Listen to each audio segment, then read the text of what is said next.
The best na palakpak para kay Jesus. Okay.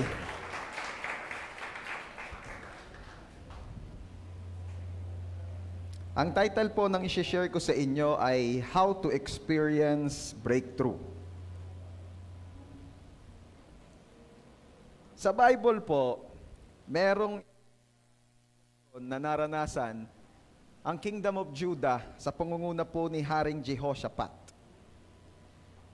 Yung mga nearby kingdoms po o yung mga kaharian sa paligid nila ay nag-usap-usap at nagkampi-kampi laban kay Jehoshaphat. At nabalitaan po niya ito. Kaya hindi na siya magkaintindihan. Hindi na niya alam ang kanyang gagawin. Bakit? Kasi no match siya laban sa nagkampi-kamping mga kaharian. Kaya wala nang ibang choice si King Jehoshaphat kundi ang mag-pray. Sabihin mo nga dyan sa katabi mo, walang ibang choice kundi ang mag-pray. And this is his prayer. 2 Chronicles chapter 20 verse 12. O Diyos namin, hindi niyo po ba sila parurusahan? Kasi nga, sinasabi ni Jehoshaphat kay Lord, nagkampi-kampi ho yung mga yan laban sa amin, wala man ho kami ginagawa masama sa kanila. Sila ho'y nagkampi-kampi upang kami awayin. Kaya sabi niya, O Diyos namin, hindi niyo po ba sila parurusahan?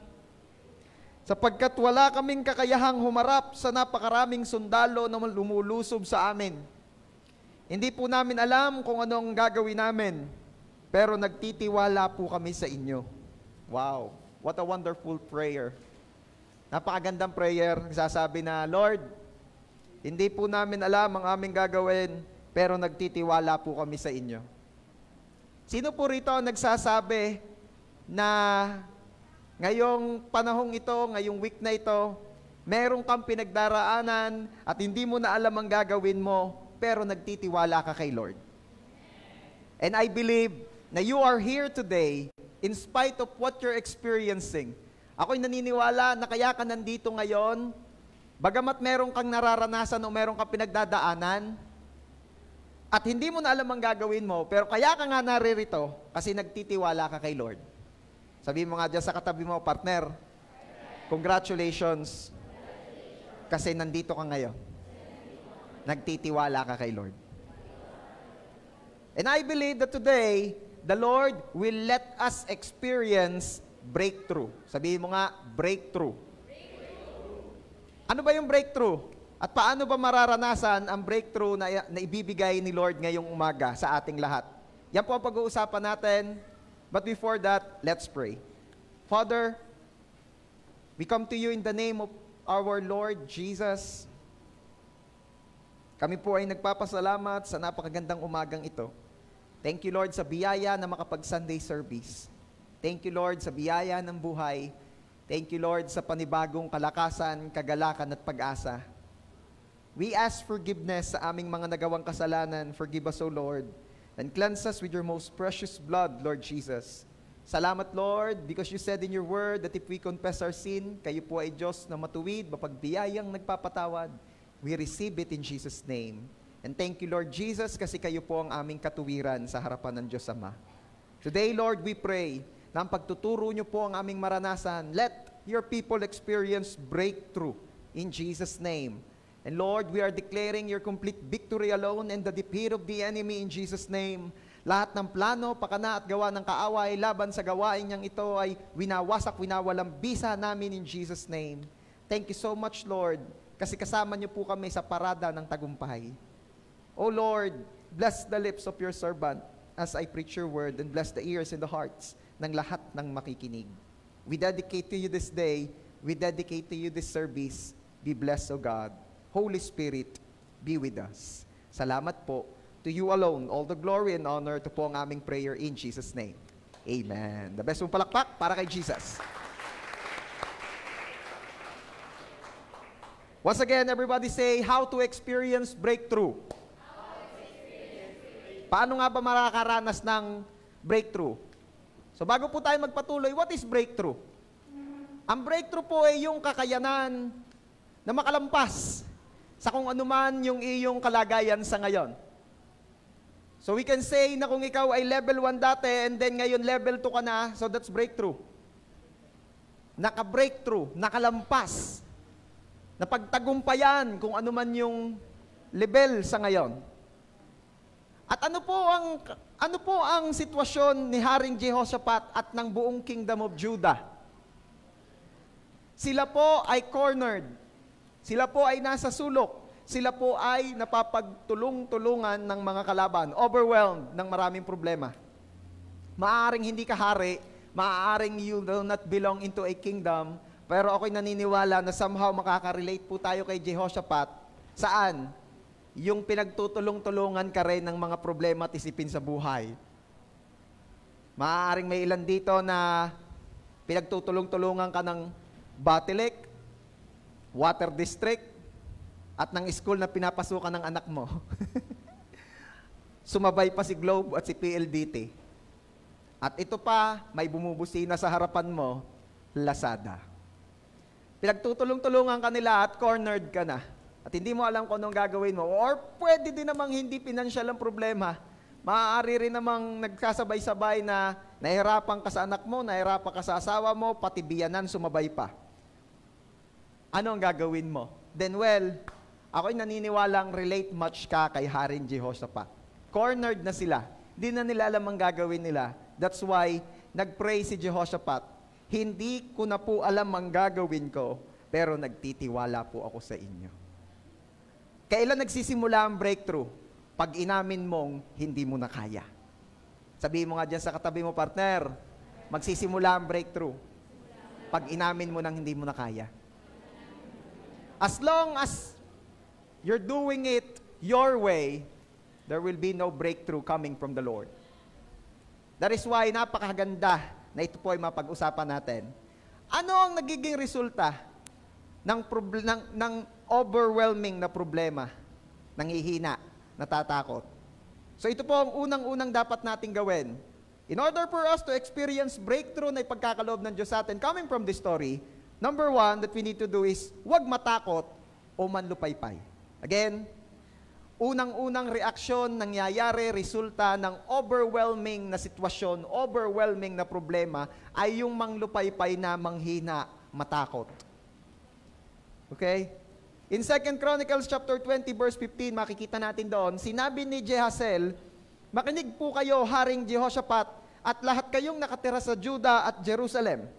Ito ang sinasabi ng Panginoon sa inyo. Huwag kayong matakot o manlupaypay dahil sa napakaraming sundalong ito. Everybody say, don't worry. Don't worry. Sa kabila naman, sabihin mo doon sa katabi mo, don't worry. Don't worry. Even po sa Bible, makikita natin many times sinabi, don't worry.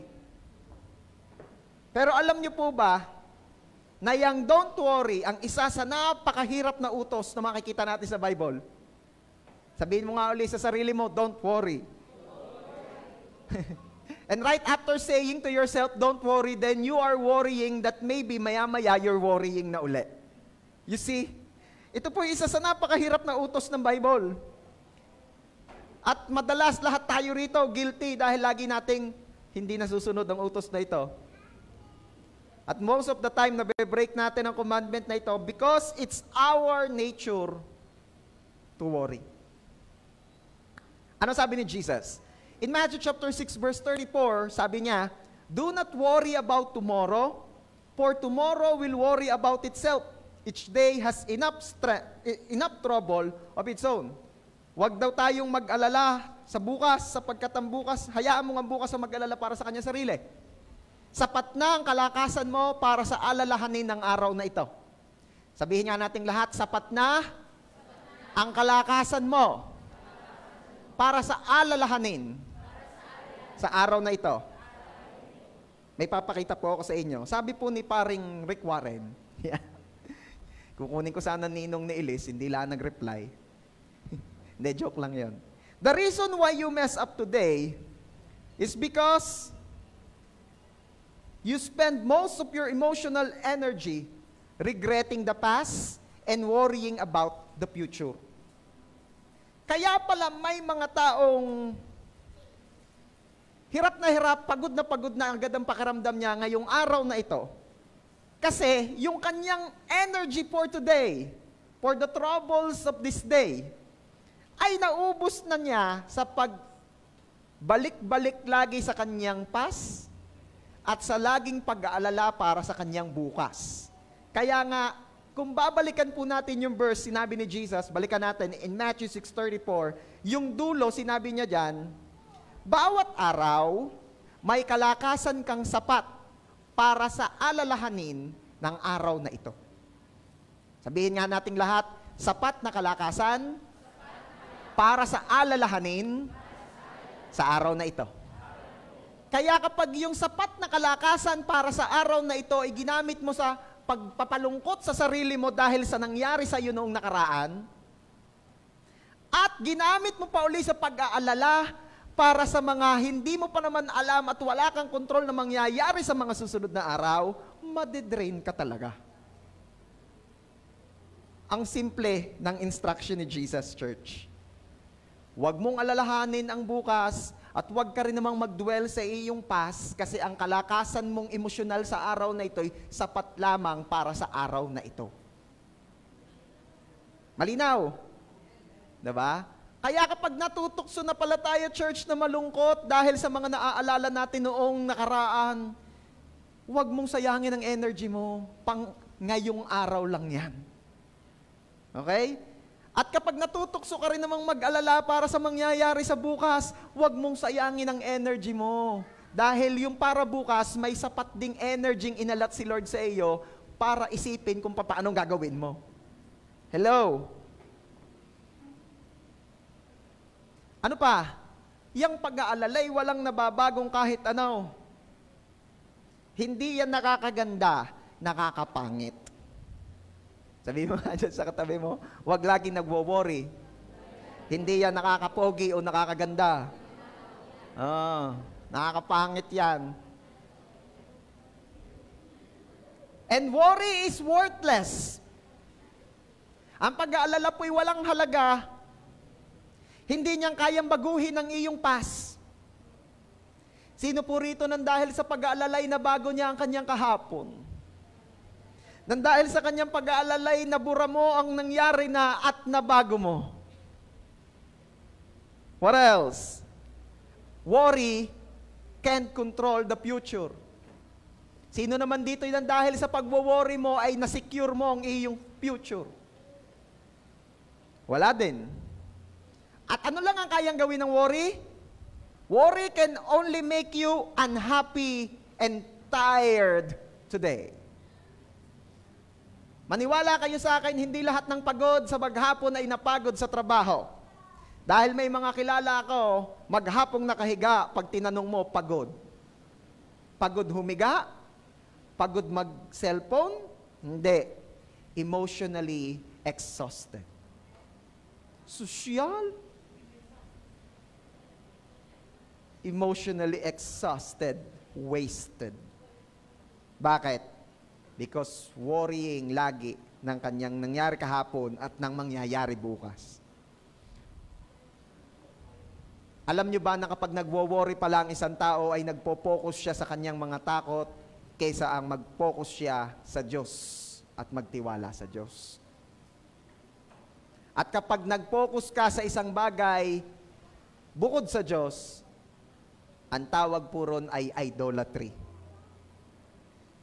Kaya sabihin mo nga dyan sa katabi mo, partner, si Lord ang Diyos ko. Sa Kanya ako magpo-focus. Kaya kapag may nagwo-worry, paalala mo sa iyong sarili, huwag kang mag-focus sa mga inaalala mong yan sa buhay dahil hindi yan ang Diyos mo.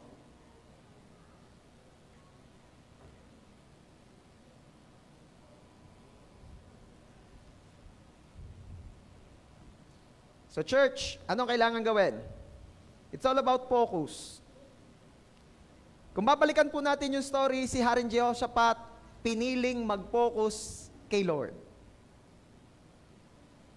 Ay ma-overwhelm ka naman talaga pag nag-focus ka doon sa kalaban. Dahil ilang kingdom po ang nagkampi-kampi laban kay Jehoshaphat. At kung yun po i-apply natin sa ating mga buhay, ma-overwhelm ka rin naman talaga pag ang pinukusan mo ay yung mga resibo. Kung bakit papaalala ko lang ha, church, ang purpose po ng paglalagay ng mga resibo sa harap ng refrigerator ay para ma-remind tayo ng deadline. Hindi para i-overwhelm ang sarili ng mga bayarin. Kaya kung ang effect ng mga nakakapit na resibo sa harap ng rep ninyo is nakaka-overwhelm sa iyo, alisin mo na. Magsulat ka na lamang ng counting reminder, wag mo nang ilagay yung Pastor, baka lalong makakalimutan na lalong malaki ang problema, siya ikapit mo na uli. At wag ka mag-focus doon sa mga nasa rep mo. Mag-focus ka kay Lord. Pwede ba yon? Ayan. When you worry, you're acting like an orphan. Pag daw pala tayo nag-aalala, ay umaakto kang parang isang ulila. Ito yung madalas ko nang nasasabi at gusto ko lamang uling banggitin kasi napakagandang illustration. Ang mga anak, tuwing gumigising sa umaga, ay hindi nag-aalala sa kung ano ang kanyang kakainin o aalmusalin. Sino po rito yung mga kabataan na nakatira sa kanilang mga magulang hanggang ngayon? Yung mga estudyante pa lang, taas po ang kamay. Yan, baba na po. Hindi naman nila lahat, pero bihirang-bihira. Ito ang madalas. Ang madalas ay, ang mga kabataan, paggising sa umaga, dudulog na lamang sa mesa. Hindi yan nag-iisip kung may malasasaing paga. Sino po rito yung ang anak mo, nag-check ng bigasan, tinitingnan kung may bigas pa? Wala, no? Bakit? Kasi ang mga anak nyo, hindi naman sila walang pakialam. Hindi naman sila walang pakialam. Ang tawag lang sa mga anak ay carefree. Kagaya po ng mga anak ko, they are not thinking about kung meron pa silang kakainin bukas. Hindi sila nag-iisip kung meron pa silang panggastos for the future. They're not thinking about that. Ang iniisip lang nila pagkagising, ano ang lalaruin, paano maglalaro, kung makakapasyal saan pupunta, sa SM ba, sa outlets ba, sa Tagaytay, Sky Ranch, whatsoever. Yun, nata mo. Yun lang. But they are not thinking about, may ibabayad kaya sa kuryente si mama? May ibabayad kaya sila sa tuition, papasok na ako? Alam niyo po ba ang magpa-kinder ngayon sa private school ay isang semester na po ng college noong panahon ko. Yes, isang school year na tuition po ng kinder o ng grade 1 ay isang sem na nung ako'y college. Ayan. Kaya sabihin mo kung kabataan niyang katabi mo, sabihin mo, love life pa more. Diba? Aral muna. Pagigihin mo pag-aaral mo. Dahil hindi na biro ang kakaharapin mo sa mga susunod. Sabi nila, pag-graduate ko ng elementary, mas mahirap daw yung high school. Pag-graduate ko ng high school, mas mahirap yung college. Pag-graduate ko ng college, ay madali na. Sino sabi sa iyo? Doon pala magsisimula ang tunay na buhay. Kaya aral muna. Kaya sa halip na kinikilig ka sa mga pambobola, maganda yung pag nag-chat sa iyo ang teacher mo tungkol sa inyong project, doon ka kinikilig. Yun, may project na naman. Huwag kang ma-stress doon. Pag meron nagpaparamdam sa iyo, doon ka ma-stress, ito na. Replyan mo ng verse, sabihin mo, do not awaken love when it is not yet time. Huwag mong pukawin ng pag-ibig habang hindi pa ito panahon. Dahil pag ito'y nagising na, ang hirap pigilan. So please lang, huwag mong pahirapin ang struggle ko. Kung mahal mo talaga ako, you can wait. Next! Pogi talaga ni Jasper. Okay. Para po sa hindi nakakakilala kay Jasper, right after the service, makita niyo po siya, pogi talaga, hindi ako nang bobola. Sabi naman ng isang kabataan na single, pinahihirapan niyo ako, pastor, sinabi ng focus muna kay Lord. Magmas ka. Hindi nahihirapan. Okay, moving forward. Sabi po sa Romans chapter 8, verse 6, if people's thinking is controlled by the sinful self, there is death. Narinig ah? Makikilagay po ng Romans chapter 8, verse 6.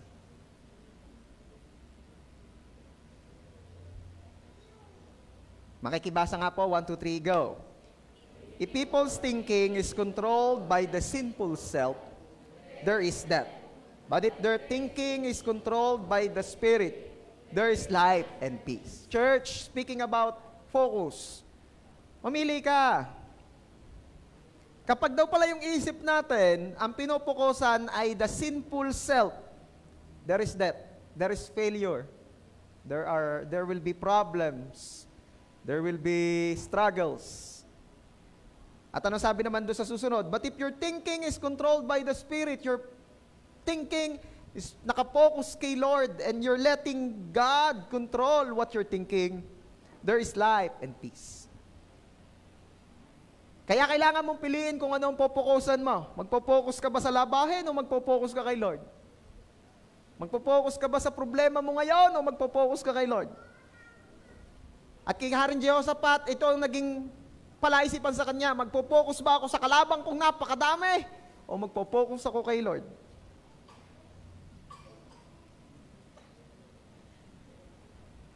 When you're focused on God and you have God's Spirit in you, you don't worry. And that leads to life and peace. So focus ka kay God. Yung iba kasi, ang ginagawa naman daw, they're believing na kaya ma-overcome nila ang worrying sa pamamagitan nito. Hindi na ako magwo-worry. Sino po rito yun ang ginagawa mo? Para hindi po ako mag-worry, sinasabi ko sa sarili ko, wag na, hindi na ako magwo-worry. Sino yon? Sino yung ganon? Wala. Sino yung lagi, pagdating ng problema kahit kaunti lang, nagwo-worry ka na agad? Kaya pala. Okay.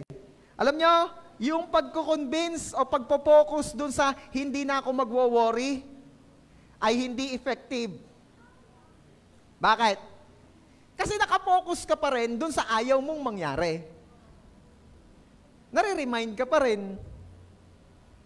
Alam nyo kung anong kagaya niyan? Ito kagaya niyan eh. Hindi na talaga ako magsasangyup. Hindi na talaga ako mag-a-unli. Kasi sobrang ganda na ng figure ko. Magda-diet na talaga ako. Para sa ekonomiya at para sa katawan. Kaya di na talaga muna ako mag-a-unli.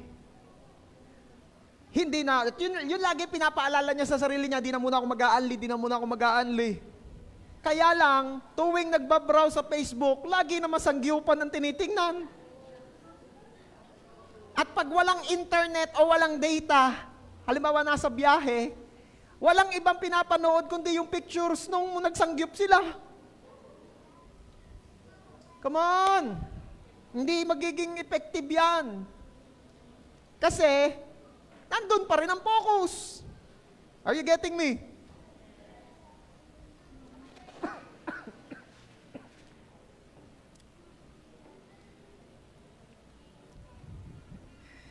Yung hindi na raw makikipagbalikan, pero lagi namang yung picture ang tinitingnan.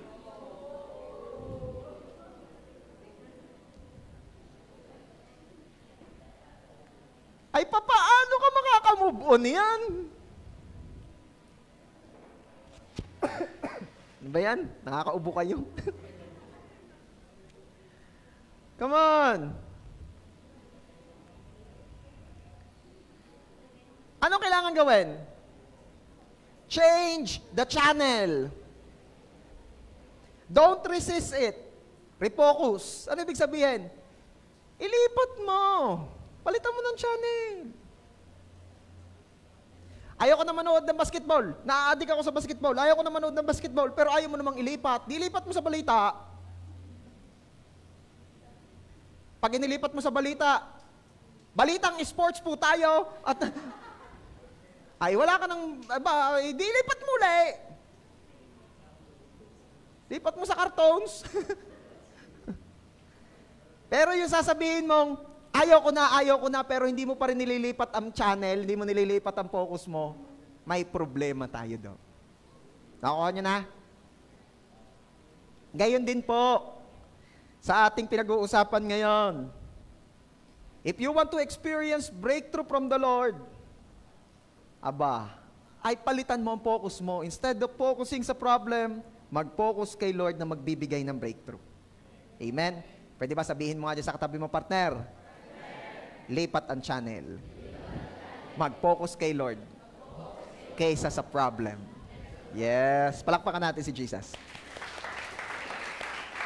What else? How to experience breakthrough? Number 2, ibigay ang laban sa Diyos. Upon realizing na wala talagang magagawa si Jehoshaphat at ang buong kingdom of Judah laban sa kanilang kalabang nagkampi-kampi. Ano ang kanilang sunod na ginawa after praying to God? 2 Chronicles chapter 20 verse 15, sinabi ni Jahaziel, makinig po kayo, Haring Jehoshaphat, at lahat kayong nakatira sa Judah at Jerusalem. Ito ang sinasabi ng Panginoon sa inyo. Huwag kayong matakot o manlupaypay dahil sa napakaraming sundalong ito. Dahil ang pakikipaglaban ay hindi sa inyo, kundi sa Diyos. Wow! The battle is not yours. This battle belongs to God. Sabihin mo nga dyan sa katabi mo, partner, kay Lord pala ito.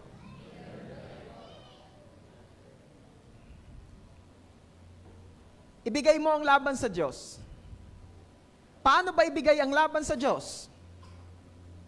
2 Chronicles 23, Jehoshaphat was frightened and prayed to the Lord for guidance. Natakot daw si Jehoshaphat, kaya ibinigay niya sa Diyos ang laban by means of praying. So how to give your battles to God? Paano ibigay ang laban sa Diyos? Pray. Sabihin mo nga dyan sa katabi mo, prayer pala. Diba? Siguro madalas tayo pag nagpe-pray, sino po rito yung kapag nagpe-pray ganito, Lord, tulungan niyo po ako. Taas ang kamay nung kapag nagpe-pray siya, ganito ka mag-pray, Lord, tulungan niyo po ako. Taas ang kamay. Sino naman yung iba ang prayer mo, hindi yung ganyan, Lord, tulungan niyo po akong taas ang kamay. Sino hindi nagpe-pray? Nabi na eh. Alam na.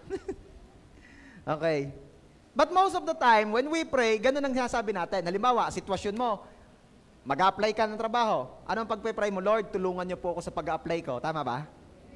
O halimbawa, mag-e-exam. Lord, tulungan niyo po ako sa exam. Ayoko na pong umasa sa katabi ko, ngayon po umaasa na ako sa inyo. Di ba? O kaya naman, pagka meron ka problema sa bahay, Lord, tulungan niyo po ako sa sitwasyon naming ito. Sino ganun mag-pray? Okay. Hindi po yun masama. Maganda nga yun, nagpe-pray ka eh. There's nothing wrong with that prayer. Pero kung gusto mo talaga makaranas ng breakthrough, sinong gusto makaranas dito ng breakthrough? Kung gusto mo talaga makaranas ng breakthrough, dapat ganito ang prayer mo. Hindi yung, Lord, tulungan niyo po ako. Dapat ganito ang prayer mo. Lord, kayo na ho. Lord, ikaw na. Ganito dapat ang prayer mo kung gusto mo makaranas ng breakthrough. Lord, itatabi ko. Sasabihin naman sa iyo ni Lord, anak, itabi mo. Ako na.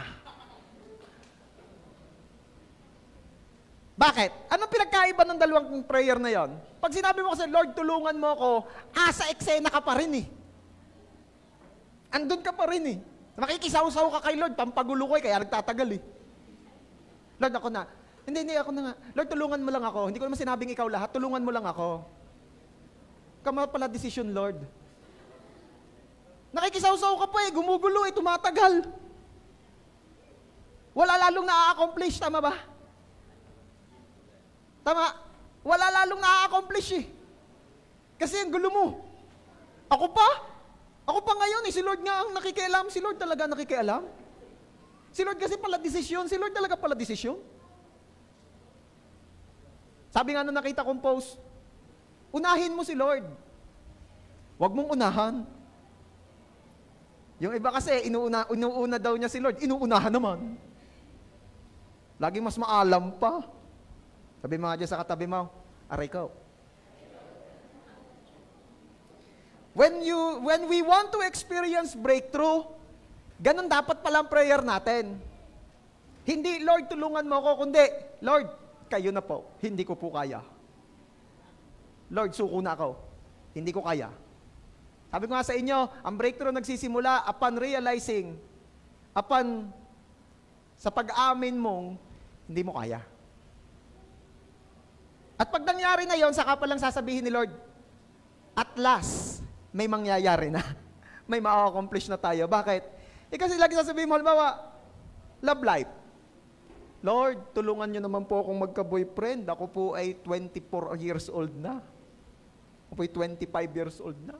Wala pa po akong boyfriend. Wala man lang ho nagpaparamdam sa akin. Kahit November 1. Wala nagpaparamdam. Gusto ko na pong magka-boyfriend. Tapos lagi mong pinupusuan yung post ng crush mo. Tapos minamay day mo pa. Tapos kulang na lang sabihin mo, ligawan mo na ako please. Tapos pray ka uli, Lord, sinabi niyo po, faith without action is dead. Kaya Lord, yung pinananampalatayaan ko po, ina-actionan ko. Ano sabi ni Lord? Kaya wala tayong ma-accomplish anak Nakikisaw-saw ka Nagugulo. But the moment na i-give up mo yan, if you truly want to experience breakthrough, give it up. Give it to God. Suko bitawan mo. Patake. Batanggen nyo lang ang makakaintindi. No? May nakita ko mag-post daw ng Batanggenyo word. Sana ilalagay ko patake. Ano kayong patake? Ha? Ihulog mo, bitawan mo. Bitawe. Patake. Naikwento ko na rin yung dati, yung may matanda raw na bababa ng jeep. Tapos iniabot yung dala sa apo. Sabi raw sa apo, patake! Patake! Nagtataka yung Bulakenyo na nakasakay doon sa jeep. Sabi ng Bulakenyo, ako nagtataka. Bakit ganyan ang sabi ng matanda? Di ka dapat nga iingatan mo o abutin mo. Ba't ang sabi daw ng matanda ay patake? Patake? Patake? Ewan ko ba, minsan kasi ang ating mga salita nga, parang hindi na maintindihan. Ibigay mo kay Lord. At paano ibibigay kay Lord? Pray. Yung iba kasi ayaw pang sumuko Gumagawa pa ng kaparaanan, tapos pagka-exhausted na, pagpagod na, pag masakit na, pag hirap na, saka magpe-pray. Ba't ba pinahirapan at pinasakitan mo pa ang sarili mo? Pinalungkot mo. Pwede namang hindi ka na dumaan sa ganun. Dalawa kasi pwede mangyari pagka pinag-pray mo at saka pag di mo muna pinag-pray. Ganito po ang nangyayari pag hindi muna pinag-pray. Okay, kailangan may mangyari na sa buhay ko. Kailangan magkaroon ako ng income ngayong araw na ito. So grind tayo, grind. Talagang nagbahay-bahay. Baka ho nangangailangan kayo ng katol. Ahente ho ako ng katol. Meron ho tayo iba't ibang flavor niyan. Huwag nyo lang akong titikman, aamuyin nyo lang, nasa usok ho. Hindi, pass kami. Tapos sa Facebook din. Naglagay ka sa Facebook, talaga namang ang my day mo, parang PowerPoint. Puro katol. Tapos sineshare mo sa mga groups. Kahit mga groups na ng iba ng mga bagay na, nandun yung katol mo. Mga senior citizen club, nandun yung katol mo. Uma-attend ka ng mga kung ano-anong mga gathering na kahit walang kinalaman sa katol, nandun ka, advertising your katol, grind, talagang grind. At hapon na, wala pang benta. Pagod na pagod ka na. Sabi mo, ano ba yan? Nagsipag naman ako. Sabi ng pastor doon sa church namin, pinagpapala ni Lord ang ginagawa ng aking kamay. Lahat na ginawa ko. Ba't wala yata pa rin pagpapala? Bakit kaya nga? Hindi kaya dahil ang tinitingnan mo ng source ay ang sarili mo at hindi na ang Diyos? Hindi kaya dahil baka ang inaasahan mo na ay ang iyong kakayanan at ang iyong kalakasan at hindi na ang Diyos? O dahil baka iniintay lang talaga ni Lord na isuko mo yung sitwasyon mo para siya na ang kikilos para sa iyo? Ito naman po ang kaibahan nung nag-pray muna. Paggising, na-realize ko na. Maghapon ako kahapon wala akong nangyari. Na-realize ko na. Talagang dapat pala sinisimulan ang aking araw sa prayer. Makapag-pray nga muna, Lord. Ako po ay isang hamak na ahinti ng katol. Alam ko po, Lord, na mas marami na pong advance na products ngayon compare sa aking katol. Pero naniniwala na nanampalataya po ako, Lord, na ang napagkatiwalaan sa katol ay pagkakatiwalaan sa mga electric mosquito killer.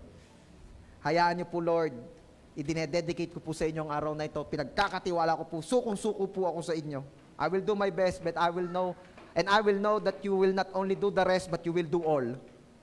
Lord, your will be done in my life. In Jesus' name, amen. Ayos. Wala akong naramdaman na kahit anong pagbabago. Malamang, baka gayon uli. Pero sige lang, gagawin ko lang kung anong dapat kong gawin.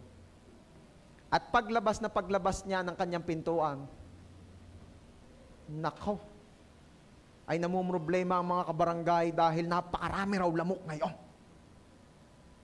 Sabi niya, Lord, hindi naman po ako nanalangin paramihin niyo ang lamok. Ang prayer ko lang po ay mabenta ang aking katol. Pero salamat po dahil ito'y kasagutan niyo na. At hindi pa siya nakakahakbang, una-unahan ng mga kapitbahay, Boy, di ba ikaw yung nagtitinda ng katol? Kailangan na namin ngayon. At ang sabi niya, thank you, Lord. Walang ka-struggle. Pwede palang hindi ako mahirapan, benta agad, right at your footsteps. Doorsteps. At siya'y nakabenta ng maraming katol ng araw na iyon. Sino po rito yung gusto makabenta ng maraming katol? Maka-breakthrough sa kung ano man ang iyong pinoproblema o pinagdadaanan ngayon. Amen? Ibigay mo ang laban sa Diyos. Sige, palakpakan natin si Lord. Ibigay mo ang laban sa Diyos. Paano ba, Pastor, ibigay ang laban sa Diyos? O Lord, ikaw na lumaban. Hindi. Pray. Pray. Prayer. The most powerful thing ever na ibinigay ng Diyos sa atin, yet the most neglected. Pinakamakapangyarihan, pero pinakanapapabayaan. Ang nakakalungkot po sa mga Kristiyano, hanggang ngayon, saka lamang magpe-pray pag lupaypay na. Saka lamang magpe-pray pag lungkot na. Saka lamang magpe-pray pag pagod na. Hindi gagawin. Prayer muna. Tapos saka ka gumrind and you will see, hindi ka kailangang magpakapagod talaga dahil si Lord na ang bahala sa iyo. Pag isinuko mo ang sitwasyon mo sa Kanya.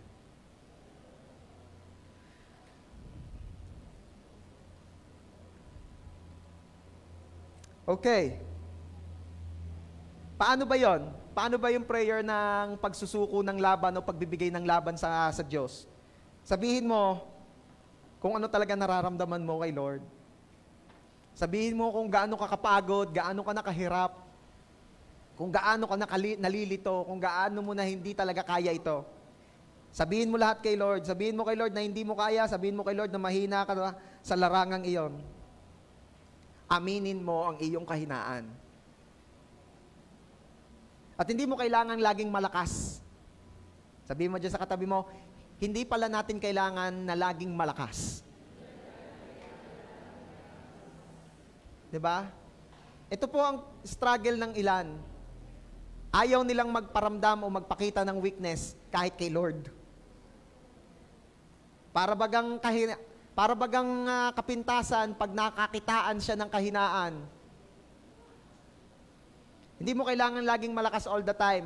Kaya nga sabi ng Bible, kung saan ka mahina, doon malakas si Lord. What else? Always remember that God is all-powerful, so you don't have to be. Si Lord ay all-powerful. Si Lord ay malakas. Kaya lahat ng umaasa sa Diyos, hindi mo kailangan laging malakas all the time. Umasa ka na lang kay Lord dahil si Lord na may malakas, sapat na yon, sobra-sobra pa. Amen? Sige nga, palakpakan natin si Jesus. Hindi mo kailangang maging all-knowing dahil si Lord ay all-knowing. Hindi mo kailangan lahat alam. Yung iba kasi struggling hard to know everything. But it's impossible. Hindi mo kayang alamin lahat. Hindi mo kayang matutunan lahat. Believe me. Sabi ng iba, para daw makaraos sa buhay, kailangan maraming alam. Pero hindi mo kailangang alamin lahat. Hindi mo kailangang kaangan lahat. Dahil hindi mo talaga kayang gawin lahat. Sapat nang umasa ka sa Diyos na kayang gawin ang lahat. At magpapakahirap ka. Samantalang may pwede kang asahang Diyos na alam ang lahat at kaya ang lahat. Hello? Hindi mo kailangan na lagi kang in every place at the same time. Imposible kasi yon. But if you are connected to God, it could be possible because He is everywhere. Okay? Yung halimbawa, OFW ka, nalulungkot ka dahil malayo sa iyo yung pamilya mo. Ando na tayo. Nakakalungkot talaga yan. Kagaya po ng brother ko, aalis na uli sa Monday, bukas. Nakakalungkot ho yun.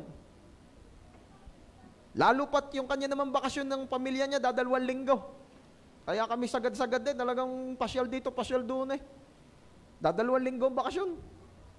Aalis na uli. Nakakalungkot yun.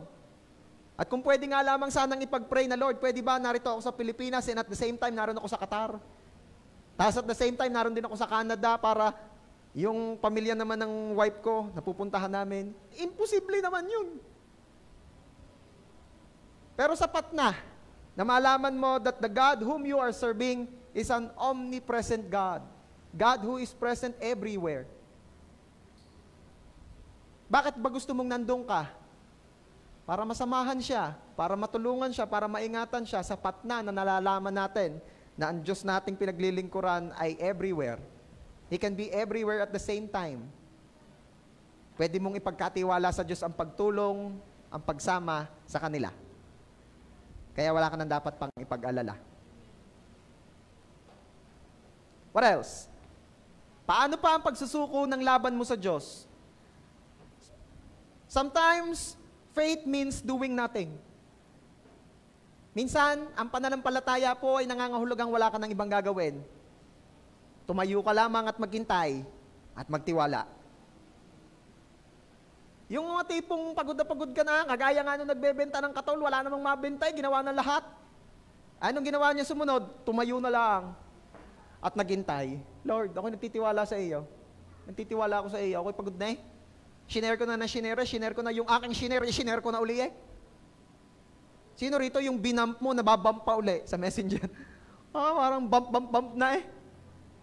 Tiningnan mo, 150 comments na yung post mo, tuwan-tuwa ka naman. Nung tiningnan mo, ikaw lahat, up. Pagod na pagod ka na. Nakakaumay na. Dumadating ka na doon sa point na, ano ba yan? Mahal ba talaga ako ng mga kamag-anak ko? Ba't wala ka suporta? Up man lamang, wala namang bayad. Mahal ba talaga ako ng mga ka-church ko? Wala, puso man lang, wala man lang napuso, wala man lang nag-a-up, pare-pareho naman naghahanap buhay. Di mo lang ako ino-orderan, di mo lang mapusuan. Minsan napapaisip ka na ng ganon, come on, huwag kang tumingin sa tao, matidisappoint ka talaga. Tingin kay Lord. Tingin kay Lord. And after doing everything that you can, stand and wait and trust the Lord. Magdesisyon ka na. Enough is enough. 1 linggo na akong puro online ang inaatupag. Gusto kong makabenta, gusto kong magkanegosyo, gusto kong magka-income. Enough is enough. Tama na. Ako'y magwo-worship ngayong linggo. Ako'y magwo-worship ngayong linggo. Ako'y mag-church. At nag-church ka naman nga. And right after the service, binuhay mo ang data mo, and then, pumasok na, sis, pa-order naman ng garini. Uy bro, meron ko pagang katol dyan, pahingin 2 bilog. Ano ibig sabihin? Oh, ang pananampalataya, oo nga, at sabi sa James ay kailangan may kaakibat na gawa, pero may mga pagkakataong ang hinihingi ng Diyos ay manampalataya ka lang, mag-intay ka lang, wala kang gagawin. Si Lord nang bahala. Pastor, bakit wala pa rin? Ba't wala pa rin? Ginagawa ko naman ng lahat Baka nga, kaya wala pa kasi gawa ka ng gawa. Baka tinuturuan ka naman ng Lord ngayong umasa at magtiwala. 2 Chronicles chapter 20 verse 13. Habang nakatayo roon ang lahat ng lalaking taga-Juda, kasama ang kanilang mga asawa at anak at kanilang mga sanggol. Parating na ang nagkampi-kamping iba't ibang kaharian laban sa Juda. Parating na sila at nagmamarcha. At ano ang ginawa ng kaharian ng Juda sa pangunguna ni Jehoshaphat? Sila ba ay humanda sa pag-atake? Ano ang kanilang ginawa? It is written in that verse, silang lahat ay tumayo at nag-intay. Nag-intay na katayin ng kalaban, nag-intay sa gagawin ng Diyos. Alam niyo, pag nagpe-pray ka, may mga pagkakataon na kailangan din pala nating mag-intay, tumahimik. Sino po rito yung nakaranas na mag-pray ng ganito? Lord, I need you. Tapos tumigil ka na. Hindi naman yung tumigil ka na dahil nakakatulog na, hindi gayon. Ano, ang amen kinabukasan na habang mo mag-pray ha? Magdamag, kinabukasan ng amen, tulog pala. Hindi ganyan, yung as in talagang hindi ka naman natulog. Pero nakapikit ka lang, tapos naghihintay ka lang kay Lord, iniintay mo lang siya. Yun yung sinasabi ng Bible na wait upon the Lord Those who wait upon the Lord shall renew their strength. Yun yung you're just waiting upon the Lord. You're just waiting. Basta nagsimula ka lang doon sa prayer na, Lord, I need you. Tapos wala na, yun lang. Nakatigil ka lang na gano'n. Tapos mamaya may bababang something special na pakiramdam. There is something na hindi mo maipaliwanag na ikaw mismo nararamdam at nararanasan mo yon noon. I don't know, up to now. Ako naniniwala, namimiss mo na yon. Then mamaya pa mararamdaman mo na yung sobrang grabing peace. Yung para bagang wala ka naman narinig, basta mamaya lang may nararamdaman ka ng, hindi ka na nagwo-worry, hindi ka na nalulungkot, hindi ka na napapagod, parang meron ng joy. Kasi yun naman sabi ng Bible, in the presence of the Lord, there is fullness of joy. It is the Lord coming to you that time. It's the Lord coming to you that time, comforting you, giving you the strength you need, giving the comfort, giving the joy, giving something na magpaparamdam sa iyo na siya'y naririy at siya'y may pakialam sa iyo.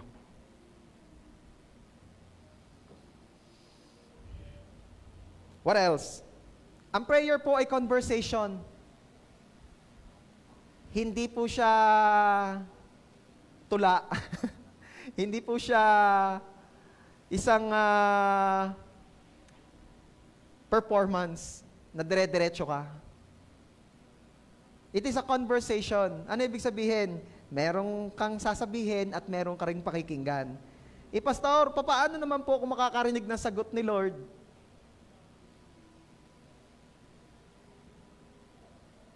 Kasi nga, kailangan give and take, conversation. You can't build a friendship nang hindi give and take. Sino po rito yung natutuwa ka, makipag-usap at makipagkaibigan doon sa masyado nagdodomina ng kwentuhan? Sino natutuwa rito doon sa lagi na lang bangka? Di ba?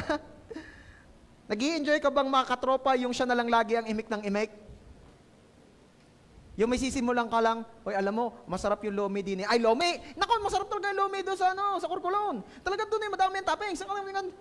O, toppings. So nga, may double toppings din doon sa amin sa... Ay, double toppings? Hindi, may triple toppings pa doon. Yung talagang May nasabi kang kaunti, siya marami na rin nasabi, tapos lagi sasabihin niya, wala pa naman tayong pinupuntahan, ako pagod na pagod na. Hindi mo lang masabi, ikaw ngak-ngak kayo, huwag kayo inom na malamig. Sino natutuwang kabarkada yung gayon? Minsan nakakatuwa, hindi naman nakakatuwa, pinagkakatuwaan. How do you let God talk to you? Paano nga ba sumasagot si Lord sa mga prayers natin, sa mga inquiries natin, sa mga tanong natin? Yung iba ang ginagawa, they are looking for some sign. Yan. Sino mahilig sa sign? Lord, bigyan niyo po ako ng sign. Lord, pag ito pong si sister na ito, hinawakan niya ang kanyang ilong, baka siya na nga. Hinawakan ng ilong. Oh, thank you Lord, siya na nga. Pag itong si brother, hinawakan ng tenga, siya na nga. Sino mga mahilig dyan sa sign? Yan. Pastor, sign ka rin po yung may gagambang, may dalang kulay puti, hinuli ko, titingnan ko kung may numero. Hindi yung sign, sugarol ka, tumigil ka.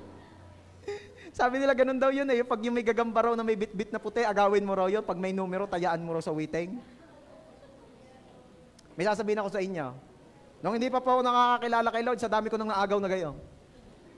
Inagaw ko talaga doon sa Anlalawa. Wala naman numero.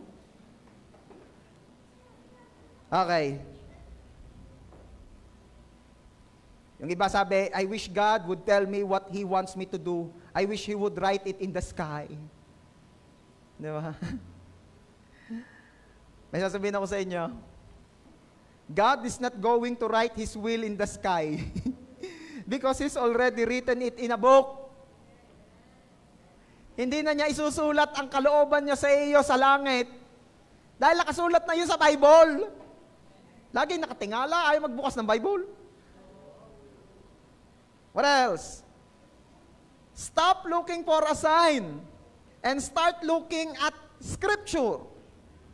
Stop looking for a vision and start looking for a verse. God's will is in God's Word. Tama? Kaya maghanap po saan, nasa Bible na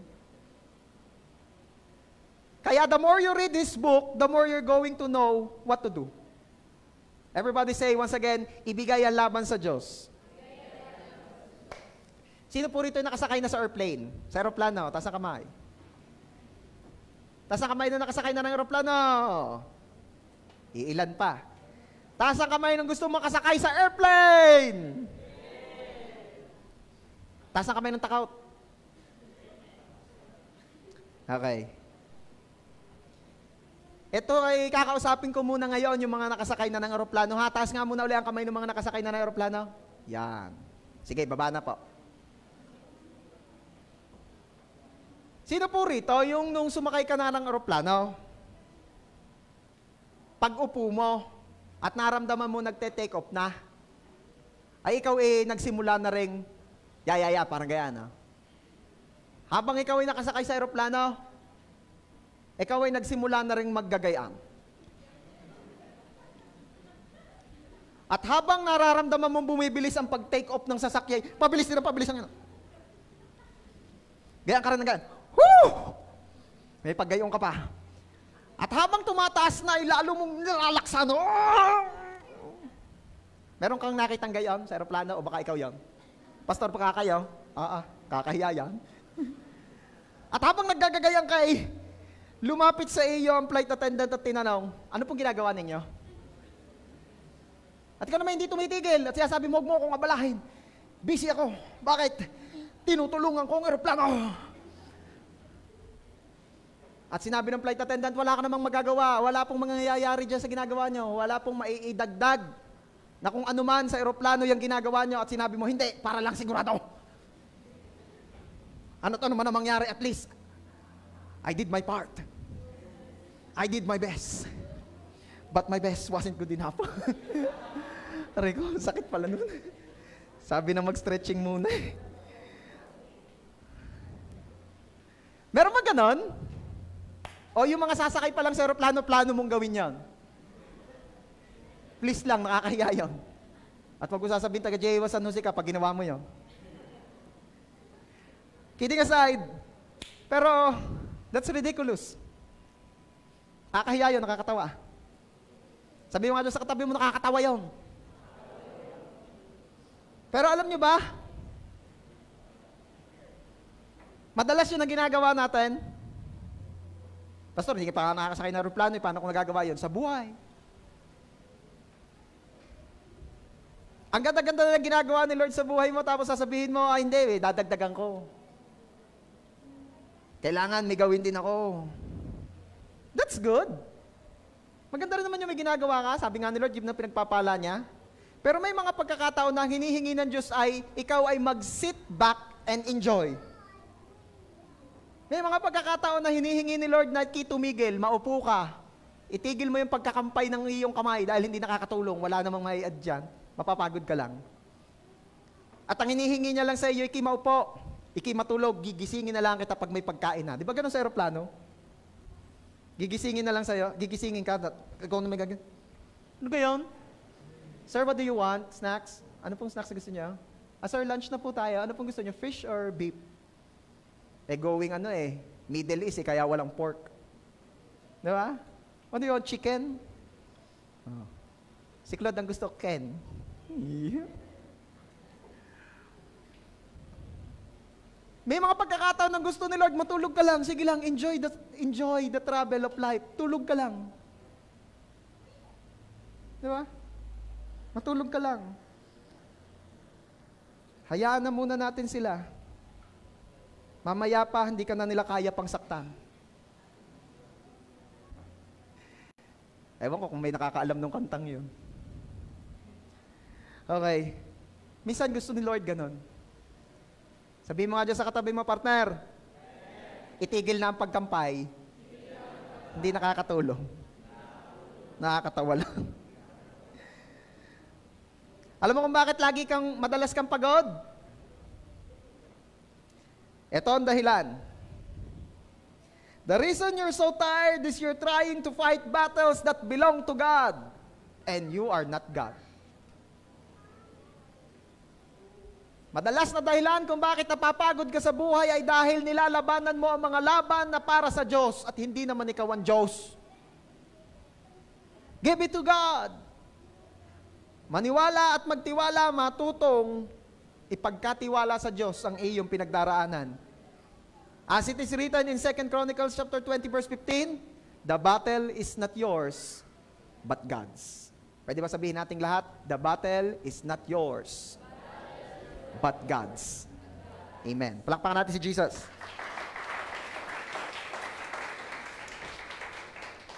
Yung iba, natatakot at nahihiya namang i-give up ang lahat-lahat kay Lord dahil baka sabihin naman ay, nakakalungkot naman yun, parang ayaw ko naman. Parang madidisappoint ko si Lord pag ganon. Parang I letting Him down. Parang, ano ba yan? Parang, bibitaw ako kay Lord, parang ganun, parang mapapalungkot ko si Lord pag ginawa ko yun. Pero always remember, you haven't let God down because you were never holding Him up. You don't have God in your hands. He's got you in His hands. Ano ibig sabihin yan?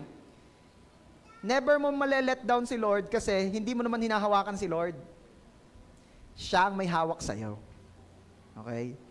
Yung mga nagsasabi ritong, nalulungkot ako dahil napabitaw na naman ako kay Lord. Naku, pastor, pasensya na po, bumitaw na naman ako Napabitaw na naman Hindi ka naman talaga napabitaw dahil never namang naging hawak mo si Lord. Si Lord ang may hawak sa atin. Kaya never mo na put down si Lord. Never mo na let down si Lord kasi si Lord lang ang nakahawak sa atin. Hindi ba, pastor, ako may hawak kay Lord? Kasi, hindi Kasi kung hawak mo si Lord, hindi yan Diyos dahil nahahawakan. Kung nahahawakan mo, hindi yan Diyos, idol lang yan. Kaya hindi tayo yung nakahawak kay Lord, si Lord ang nakahawak sa atin. At huwag kang mag-alala, because God is not disappointed in you. Because He's not expecting you to do what only He can do. Si Lord ay hindi na-disappoint sa iyo. Bakit? Kasi hindi naman siya nag-expect na magawa mo ang mga bagay na siya lang ang makakagawa. At sa mga pagkakataong kagaya ng kung ano man pinagdaraanan mo ngayon, that battle is not yours anymore. It belongs to God. Kaya wag kang mag-alala, hindi na di-disappoint ang Diyos kung isuko mo yan sa Kanya kasi hindi naman siya nag-e-expect na makaya mong labanan ng laban na hindi naman para sa'yo. Amen? Let go and surrender to God. At pag nangyari yon, sa Kanya sasabihin, great, ngayon may magagawa na tayo. Yung hindi ka na nakikimali-mali, yung hindi ka na nakikisawsaw, yung hindi ka na panggulo. Pwede ba sabihin mo dyan sa katabi mo, partner! Huwag mo nang guluhin si Lord. Isuko mo na yan kay Lord. At siya nang bahala sa'yo. Lahat ng naniniwala at nananampalataya doon, palakpakan mo ng the best si Jesus. And lastly, ano ang kailangan mong gawin for us to experience breakthrough? Remember ang pinag-uusapan natin, how to experience breakthrough. Thank God in advance. Pwede ba pasalamatan na nga natin si Lord ngayon in advance kung ano man yung hinihingi mo o pinagdaraanan mong gusto mong mapagtagumpayan. Come on. Lord, thank you in advance. Yan. 2 Chronicles chapter 20 verse 21, pagkatapos niyang makipag-usap sa mga tao, pumili siya ng mga awit para mauna sa kanila at umawit sa Panginoon upang papurihan siya sa kanyang banal na presensya. Ito ang kanilang inaawit. Basahin nga natin. Pasalamatan ang Panginoon dahil ang kanyang pag-ibig ay walang hanggan. Wow! Ano po ang ginawa ni Jehoshaphat?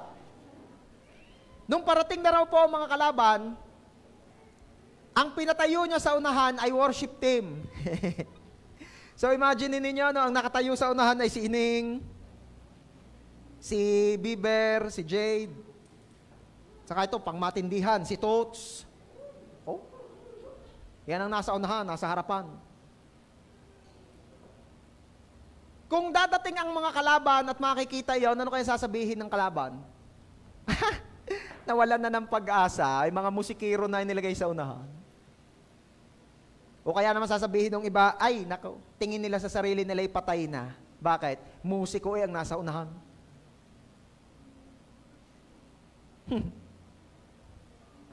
Pero hindi nila naiintindihan na yun ang ginawa ni Jehoshaphat dahil gusto na niyang i-celebrate ang katagumpayan. Kaya may musician, mayroon ng worship team sa unahan kasi they will thank God in advance sa victory. Aba, ay maganda po yun.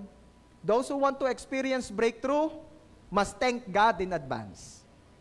Sabihin mo nga dyan sa katabi mo, partner, kung gusto mo talaga makaranas ng breakthrough, pasalamatan mo na agad si Lord. Kagaling nung gayon. Diba? Alam mo, may pagpe-pray ka. Oh, mag-thank you ka na kagad. Ano sasabihin ni Lord? Ang pagkautak ng anak kong are, nagte-thank you na eh. Ay, ibig sabihin, inuobliga akong ibibigay ko at talagang may gulang. Oh, mag-thank you ka na kagad. Lord, thank you dahil makakapasok uli ako ngayong pasukan. Oh, thank you Lord dahil matatanggap ako sa trabaho, nga-applyan ko. Thank you Lord kasi habang bakasyon pa magkaka-sideline ako. Thank you na God. Thank you Lord sa kumpleto ng pambayad sa bahay. Thank you Lord sa pangkumpleto agad ng pangcash sa sasakyan. Thank you Lord dahil magkaka-boyfriend, girlfriend na ako. Oh, syempre ang nagpe-pray ng ganun, yung mga dapat na lamang lumab life na, yung mga nag-aaral pa, mag-aaral ka muna. Oh, kung may bebe ka naman na, tama na ang isa. Baka naman kasi may girlfriend na. Thank you Lord, magkaka-girlfriend uli. Ano magkaka-girlfriend uli? Mahirap yan. Oh, may asawa na, no? Thank you Lord, magkaka-chicks. Ano magkaka-chicks? Sala yun. Okay. Thank God in advance. Tapos ipakita mo na naniniwala ka talaga, nagpasalamat ka na. Okay. Ano maganda example niyan? Meron daw nagsabi, thank you Lord sa bagong sasakyan. Kanino yun? Yun. Tapos kumuha siya ng lisensya. Kumuha siya ng non-pro na pang 4 wheels. Oh. Sabi ni Lord, abo, hindi lamang nagpasalamat, pinanampalatayaan yung pinagpasalamat. Yung iba kasi, Lord, thank you po sa kotse, thank you po sa kotse, in Jesus' name. Hindi naman ginikilusan yung pinananampalatayaan. Halimbawa, yung babae, single. Lord, thank you po sa boyfriend. Hindi naman nag-aayos. Hindi naman nagpapaganda. Hindi naman, basta na. Sabi naman ni Lord, bibigyan naman kita kaya kawawa rin naman ibibigay ko sa iyo pagkagayang naman itsura mo. Ayusin mo naman. Hindi, Lord, nananampalataya ako na ako ibibigyan mo nung kahit anong itsura ko, mamahalin din ako. Sabi naman siguro ni Lord, oo nga, kawawa naman na... Nakukuha nyo ka? Kikilusan mo, ang pinananampalatayaan, pinagpapasalamat mo in advance. Meron ka rin namang aktong gagawin. Ano ang ginawa ni Jehoshaphat? Nagpasalamat sila in advance sa victory. Ano ang kanyang kilos na isinabay sa advance thank you nila? Nagwo-worship na sila, Lord, thank you sa tagumpay. Wala pang kalaban ha, parating pa lang, thank you sa tagumpay. Diba? Sino rito nung pumunta ka ay may problema ka? Nung bago ka dumating dito sa church, may kinakaharap kang sitwasyon, may problema ka? At nagte-thank you ka in advance ngayon at ang iyong kilos na kasabay ng thank you in advance mo ay yung nag-church ka. Diba?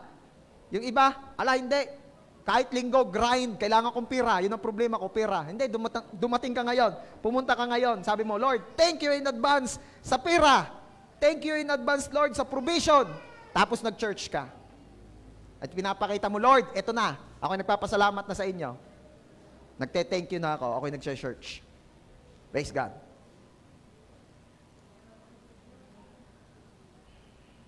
Ano ba nangyayari kapag nag-thank you ka na kagad? Ano ang mangyayari pag nag-thank you ka na kagad? Pinakikita mo kay Lord na ang pinananampalatayaan mo, yung pinagte-thank you mo ay pinananampalatayaan mo. That's what I mean. At may nangyayari. Sabi mo nga dyan sa katabi mo, partner, pag isinuko mo kay Lord ang laban, at itinank you muna agad in advance, may ginagawang matindi si Lord. Sino naniniwala ritong may ginagawa na ngayon si Lord sa sitwasyon mo? May ginagawa na si Lord na matindi sa sitwasyon mo. At ito po ang ginawa ng Diyos kay Jehoshaphat at sa buong hakarian ng Juda. Tulungan niyo ako magbasa para malinaw rin sa inyo. Okay, 2 Chronicles chapter 20 verse 22. At nang nagsimula silang umawit ng mga papuri, pinaglaban-laban ng Panginoon ng mga Moabita, Amonita at ang mga taga-bundok ng Seir. Naniniwala ako na kanina as we worship the Lord, hindi naman pinaglalaban-laban ni Lord ang Battlelek, ang Globe at ang PLDT, hindi maglalaban-laban. Pero may ginagawa na si Lord para sa provision doon. Sino naniniwala doon? As you worship the Lord, hindi naman pinaglalaban-laban ni Lord yung mga kukuha ng iyong sa kamilya. Hindi pinaglalaban-laban ni Lord yun. May ginagawa na si Lord sa buhay ng mga yon. Habang nagwo-worship ka, may kinikilusan na si Lord, naghahanap na ng parts ng bike. Habang nagwo-worship ka kay Lord, may kinikilusan na si Lord, naghahanap na ng magpapaputs pa. Habang nagwo-worship ka kay Lord, meron nang nagtatanong, sis, baka meron pa nung ino-offer mo nung nakaraan. Papa-commission ako. Wow. May ginagawa si Lord as you worship. Tuloy natin, verse 23. Nilusob ng mga Amonita, Moabita ng mga sundalo ng mga taga-bundok na Seir at nilipo sila lahat. Pagkatapos nilang pumatay, sila naman na nagpatayan. Yung mga problema nyo ngayon, nagkasabay-sabay, sila na rin magpapatayan. Pastor, ang problema ko po ngayon mga kamag-anak ko, wag naman. Verse 24. Pagdating ng mga sundalo ng Juda sa mataas na bahagi ng disyerto, nakita nila ang mga bangkay ng mga kalaban nila na nakahandusay sa lupa. Wala kahit isang buhay. Pag uwi mo, after this service, after mag-worship ka, after mag-thank you kay Lord, ayos na yung pinoproblema mo. Ayaw ninyo. Sabi ko, pag uwi mo, after this service, after mo mag-worship kay Lord, after mo mag-thank you kay God, wala na yung pinoproblema mo.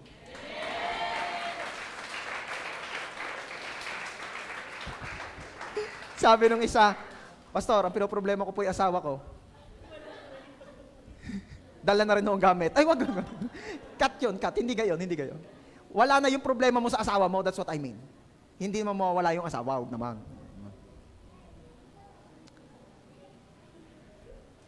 Alam nyo ba nung pagkakataong yon? Ni daliri ay hindi ginamit ng buong army ni Jehoshaphat para makipaglaban pero nanalo sila. Saan nila ginamit yung kamay? Sa pagsamba. May mga laban, kapatid, na hindi mo kayang labanan sa pamamagitan ng iyong kamay, pero pwede mong gamitin ang kamay mo sa pagsamba at pagpapasalamat. At ang Diyos na magpapatagumpay sa iyo. Gusto kong iwan sa inyo ito. Ang kamay na di alam ang gagawin, gamitin sa panalangin. Ang tuhod na nangangatog, manalangin at problema'y sa Diyos idulog. Pag hindi na kaya ng kamay, yung gawain, ipanalangin. Pag di na kaya ng tuhod panindigan, iluhod at manalangin. Huwag mong pabayaan ang prayer life mo, kapatid. Because the battle is not against flesh and blood, but against the spirit. Bible lang may sabi niyan.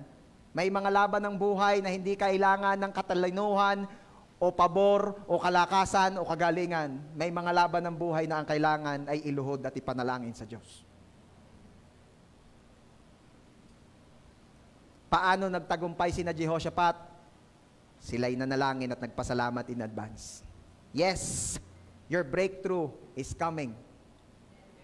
Your breakthrough is coming. But the Lord is waiting for you to kneel down and pray. Naghihintay lamang ang Diyos na manalangin muna tayo. Naghihintay ang Diyos na sabihin mo sa Kanya, Lord, hindi ko kaya. Ako'y suko na. Ako'y asang-asa sa inyo. Kaya nga ako'y narito ngayon, nakaluhod, nananalangin at nagsasabing, apart from you, I can do nothing, but with you, I can do all things who strengthen me. Sino po rito yung kagaya rin ni Jehoshaphat na nung dumating ka rito sa church, para kasi Jehoshaphat na hindi ka magkaintindihan sa problema. Hindi magkaintindihan nung una sina Jehoshaphat. 2 Chronicles chapter 20 verse 12. O Diyos namin, hindi niyo po ba sila parurusahan sapagkat wala kaming kakayahang umarap sa napakaraming sundalo na lumulusob sa amin. Hindi po namin alam kung anong gagawin namin. Pero nagtitiwala po kami sa inyo. Sino yung kagaya ni Jehoshaphat nung dumating ka rito? Nung papunta ka pa lang dito, na sinasabi mo, hindi namin alam ang gagawin namin pero nagtitiwala kami sa iyo, Lord. Nung una, hindi magkaintindihan si Jehoshaphat sa problema. Pero after niyang isuko ang lahat sa Diyos, hindi pa rin siya magkaintindihan sa pagkuha ng blessing. Sino rito yung gusto naman after this service, hindi ka magkaintindihan sa pagkuha ng blessing? Sino naman dito yung after the service, namumroblema ka kung paano mo kukuhanin ang pagpapalang ibinibigay ng Diyos sa iyo? Look what happened to Jehoshaphat and to the whole kingdom of Judah. And this will be our last verse for today. 2 Chronicles 20:25. Basahin mo. Kaya pinuntahan ito ni Jehoshaphat at ng mga tauhan niya at sinamsam ang kanilang mga ari-arian. Marami ang kanilang nasamsam na mga gamit, mga damit, at iba pang mahahalagang bagay na halos hindi na nila madala. Inabot sila ng 3 araw sa pagsamsam dahil sa sobrang dami ng mga ari-arian. Ganun po kasi kapag war that time. Pag may labanan, pag may gera, ang tinalo mo, lahat ng ari-arian nila, masasamsam mo, makukuha mo iyo. At ano nangyari? After ng battle, di ba naglaban-laban naman yung mga kalaban nila eh. Sila naman naglaban-laban. Si Lord ang may gawa nun. Eh di sila naman ang nagtagumpay doon. Ano kailangan nilang gawin? Kukunin nila yung mga samsam. Kukunin nila lahat ng mga mapapakinabangan. At anong sabi riyan? Yun ang naging problema nilang sunod eh. Yun ang naging sunod nilang problema. Paano naman nila ngayon kukuhanin ang lahat ng blessing nila? Ako'y nagpe-pray, ako'y nagde-declare na nung pumunta ka rito ay namumroblema ka sa sitwasyon mo, paglabas mo, mamumroblema ka uli dahil kung papaano mo naman haharapin, tatanggapin, kukunin ang mga blessing na ibibigay ng Diyos sa iyo. Meron dito namumroblema dahil wala pa siyang benta. Paglabas mo, mamumroblema ka sa dami ng benta. Sa dami ng gustong kumuha. Meron dito namumroblema dahil wala kang financial na kakayanan. Paglabas mo, mamumroblema ka naman dahil sa dami ng mga opportunities na nag-o-offer at iniaalok sa iyo, binibigay sa iyo. The Lord will overwhelm you with blessing as you leave this place today. In Jesus' name. So ngayon po, as we end, pwede ba tumayo lahat nung nagsasabing, oo, kanina ako ay namumroblema nung pumunta. At naniniwala, nananampalataya akong paglabas ko rito, mamumroblema uli ako. Kung paano ko naman i-entertain yung blessing na gusto ni Lord ibigay sa akin. Wow. Amen. Let me pray for you, church. Father, maraming salamat po sa biyaya na kami ay makarinig ng inyong mga salita. Salamat, Lord, for encouraging us, for bringing back the hope na meron kami sa aming mga puso. Thank you, Lord, kasi lahat ng pumasok dito na overwhelmed ng problema ay lalabas na overwhelmed ng pagpapala mo. Again, I am declaring to your people today in Jesus' name na lahat ng dumating dito or nakinig sa live na overwhelmed ng problema ay lalabas, magtatapos sa service na ito na overwhelmed naman ng pagpapala mo in Jesus' name. Thank you so much, Father, for the breakthrough that you will let us experience today. Salamat, Lord, dahil kung paanong pinagpala niyo po ng breakthrough si Jehoshaphat, gayon din naman, pagpapalain niyo po ang bawat isa sa pangalan ni Jesus. Thank you so much, Lord. Lord, teach us to always surrender our situations sa inyo. Teach us, O Lord, na magtiwala ang lubos sa inyo, to give our battles to you, and to thank you in advance sa katagumpayan na ipagkakaloob mo. Thank you so much, Father. I pray and declare in the name of Jesus na ang buong JA1 San Jose family ay church ng mga taong laging ipinagkakatiwalang lubos sa Diyos ang kanilang mga sitwasyon at laging nagpapasalamat in advance kay Lord sa katagumpayan ng anumang sitwasyong pinagdaraanan nila at sa biyaya mo, Lord, ay laging makakaranas from overwhelm sa problema to overwhelm sa blessings. Thank you so much, Father. To you alone all the glory and honor. Ito po ang aming prayer in Jesus' name. Amen. Palakpakan natin si Jesus. God bless you.